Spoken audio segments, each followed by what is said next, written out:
Kashmir timeline চ্যানেলে আপনাদের সবাইকে স্বাগত। আশা করছি আপনারা সবাই সুস্থ আছেন, আনন্দে আছেন। আজকে আমরা এসেছি মুম্বাই পাগোডাতে, পিস পাগোডাতে। আজকে একটা নতুন দিন, নতুন একটা ভিডিও শুরু করছি আপনাদের জন্য। তাহলে আপনারা আমাদের সঙ্গে থাকুন, আশা করছি আপনাদের ভিডিওটি ভালো লাগছে। আমরা মুম্বাই পাগোডাতে চলে তো এসেছি, কিন্তু আমরা এখানে এলাম কিভাবে সেটা চলুন একবার দেখে নিই।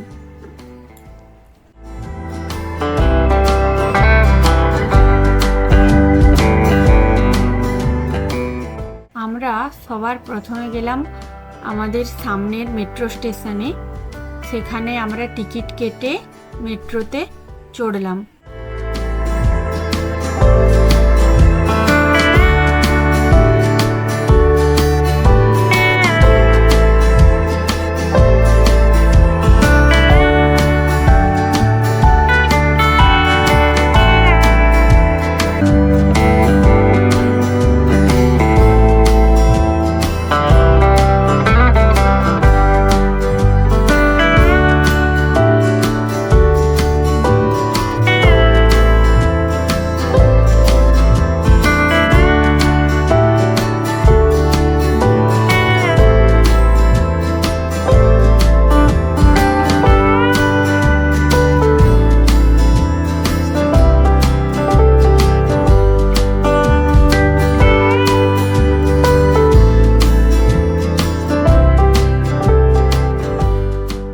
মেট্রোর মধ্যে থেকে জানালা দিয়ে বাইরের আমাদের শহরটাকে খুব সুন্দর লাগছিল। খুব চেনা জানা বিল্ডিংগুলো দেখতে পাচ্ছিলাম চোখের সামনে, ভালোই লাগছিল।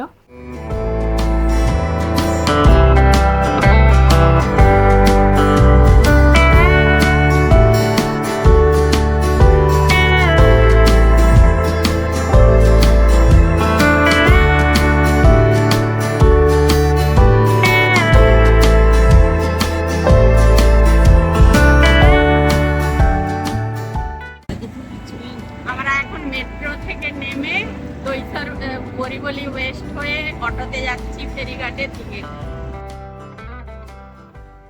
আমরা গোরাইখাঁড়িতে গিয়ে ফেরি নিলাম পাগোড়ার উদ্দেশ্যে।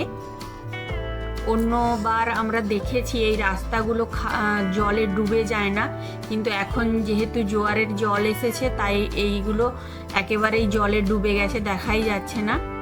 দূরে অনেকগুলি নৌকা দেখতে পেলাম, কোনোটা মাছ ধরার আর কোনোটা যাত্রীবাহী লঞ্চ। এই লঞ্চই হলো বরিবলি থেকে গোরাইখাঁড়িতে যাওয়ার একমাত্র সংযোগ স্থাপনকারী মাধ্যম।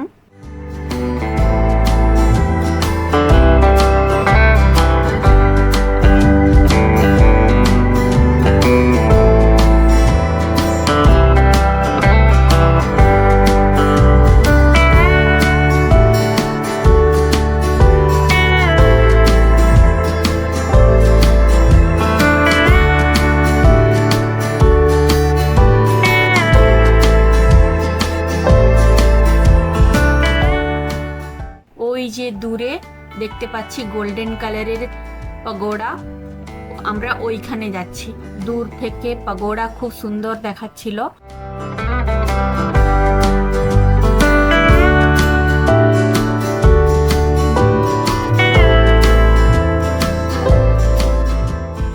আমরা লঞ্চ থেকে নেমে এখন টিকিট নিয়ে তারপর আমরা অটোতে করে যাচ্ছি।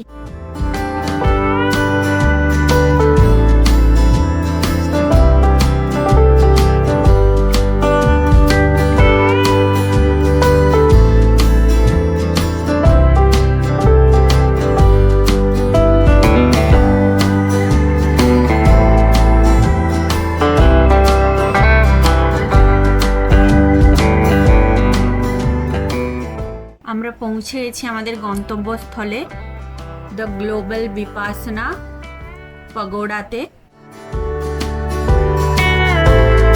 বিপাসনা এটা হলো একটা এনসিয়েন্ট মেডিটেশন টেকনিক যেটা গৌতম বুদ্ধ শুরু করেছিলেন। সাউথ ইস্ট এশিয়া বা ইন্ডিয়াতে পাগোড়া হলো বৌদ্ধ মন্দির। ব্রিটিশ আমলে ভারতবর্ষে যখন ব্রিটিশরা রাজত্ব করছিল তখন তারা এই বুদ্ধ মন্দিরগুলোকে একেবারে ধীরে ধীরে দেশ থেকে মুছে দিয়েছিল। এর অস্তিত্ব অনেকটা হারিয়ে গিয়েছিল। এর অনেক পরে গৌতম বুদ্ধের অনুগামীরা বৌদ্ধদের সংস্কৃতি ও ঐতিহ্যকে বজায় রাখার জন্য মায়ানমারে থ্যাঙ্কস এর বিহাপে একটা পগোড়া গড়ে তোলেন। আর এরই রেপ্লিকা হিসেবে অনেক পরে মুম্বাইতে এই পগোড়া নির্মিত হয়েছিল। মুম্বাইতে এটার নির্মাণ করা হয়েছিল 1997 সাল থেকে 2008 সাল পর্যন্ত। এটি নির্মাণ হতে সময় লেগেছিল প্রায় 11 বছর। তৎকালীন প্রেসিডেন্ট শ্রীমতী প্রতিভা পাটিল এর ইনগ্রেশন করেছিলেন।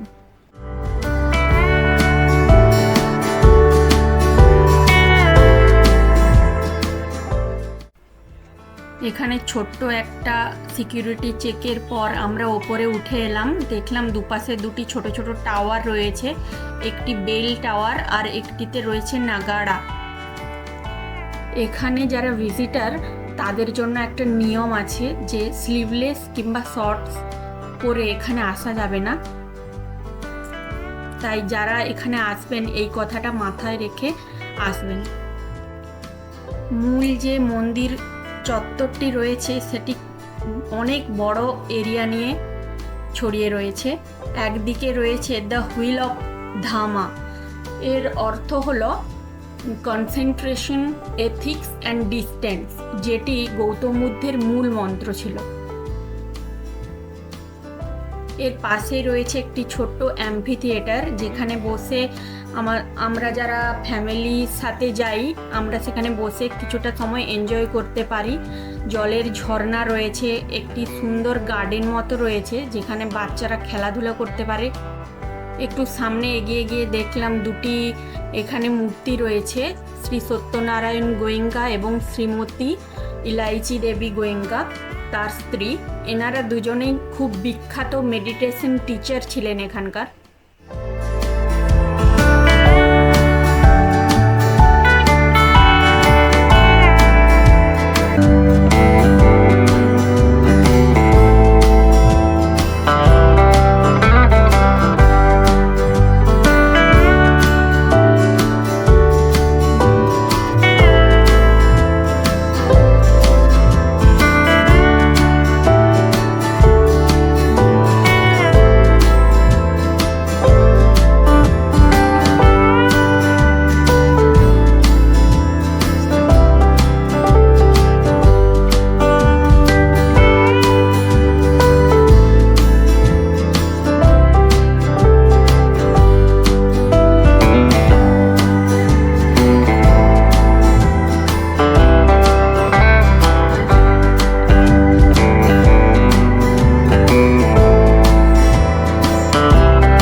বাইরে বসে রয়েছি।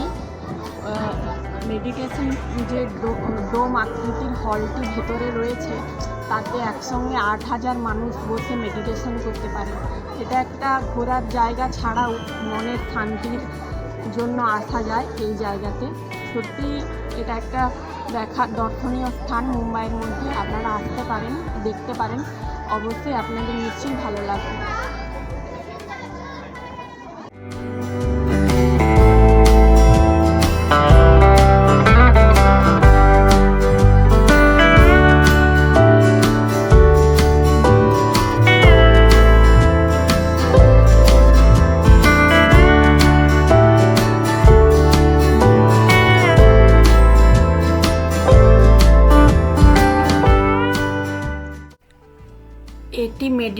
মেডিটেশন হল ছাড়াও, মেডিটেশন করার জায়গা ছাড়াও এটি একটি খুব সুন্দর পিকনিক স্পট। আমরা ফ্যামিলি নিয়ে এখানে আসতেই পারি, তবে আমাদেরকে খেয়াল রাখতে হবে যে আমরা গরমকালে যেন না আসি। এখানে রেনি সিজনে বা উইন্টারে আসাটাই ভালো।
আজকের দিনটা খুব সুন্দরভাবে কাটলো। পাগোড়া সত্যিই খুব সুন্দর, কালারফুল এবং আর্টিস্টিক একটি নিদর্শন।